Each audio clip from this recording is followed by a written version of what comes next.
Good morning, friends, and welcome to the pre-market view. US markets were marginally up. Dow was up about 0.15%, and the Nasdaq was up almost about 0.7%.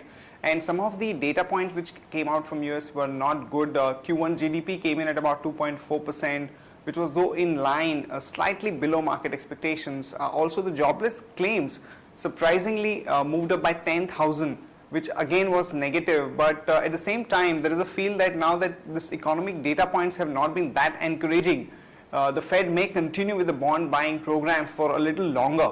So that definitely helped the sentiment, and particularly we had seen a lot of strength in the banking space there in US.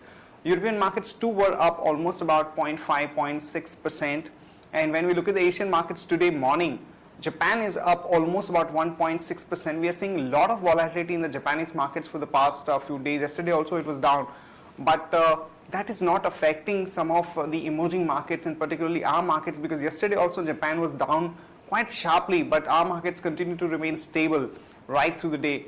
Some of the other Asian markets like Hang Seng and China are marginally down.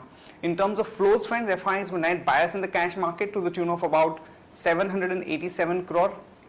The domestic institutions were sellers to the tune of about 320 odd crore, and in the index futures we had seen a good amount of buying, almost about 1300 crore by the FIIs. Back home, friends, our markets were steady right through the day at about 6100, and in the last about 45 minutes of trade we saw a good spike and Nifty closed somewhere around 6124.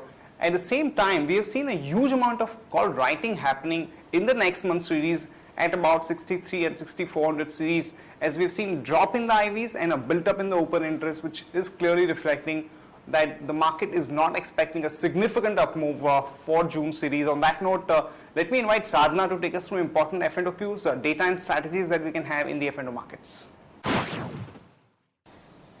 Good morning, friends. Let's have a view on derivatives. The May series future and options contract settlement turned out to be an enthusiastic event yesterday, as bulls showed buying strong interest in majority of the blue chip stocks, though market participants remained on the sidelines ahead of GDP numbers. But Nifty finally managed to close above the mark of 6,100. And PCR also starts with 1.07. Usually it is observed, it is good sign for the market.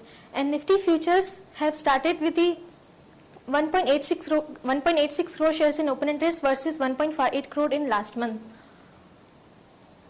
And market-wide rollover activity as well as Nifty futures rollover was lower as compared to last month. It is clearly visible in the in this month we have seen 79.67% versus 80.77% last month, and Nifty futures rollover stands at 57% versus 66.7% last month. And maximum open interest is seen in the strikes of 6,300 followed by 6,200 call option, and in put option we have seen 6,000 as well as 5,900 seen a highest number of shares in open interest. Our monthly straddle break-even point is 5896 for on lower side and 6304 on higher side, and 6050 would act as a good support on short term. From intraday perspective, one can go along on Bharti Airtel with a stop loss of 312.75. Thank you. Here are the important news and events that we are tracking today. First of all, fourth quarter GDP numbers are likely to be announced, and the GDP expectation is that of 4.8% for the quarter, as against about 4.5% in the previous quarter. Mahindra came out with very good set of numbers, and their top line grew by almost about 11.8%. and the profit grew by almost about 31%, and the management has also increased the volume guidance for tractors for next year, and they're saying that they will do much more than about 6 to 8% kind of a growth that they were looking at earlier. So overall sentiment towards Mahindra has been positive, and one can expect some more upside in the stock in today's market. Welspun Group is looking at doing a major restructuring, and they are going to split up the two businesses, which is basically pipes and the other businesses involving infrastructure, energy and sponge iron businesses. So there could be some amount of action in the Welspun projects and Welspun corporation in today's market.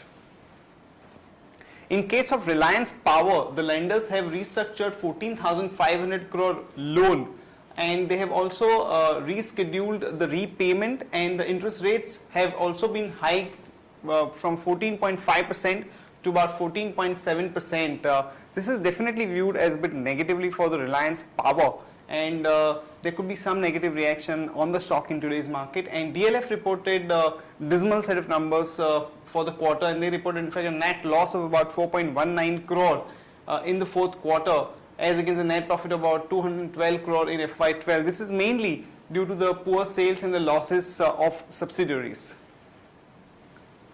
RBI is hinting that there is going to be stricter guidelines for the restructuring and the provisioning which is required for the restructured loans, and this is going to be in line with global practices. So from FY15, the provisioning requirement has been increased from 2% to 5%, which could affect some of the PSU banks, particularly State Bank of India, Bank of Baroda, PNB and few others. Because of this particular thing, the earnings could take a hit of anywhere from 2 to 5%.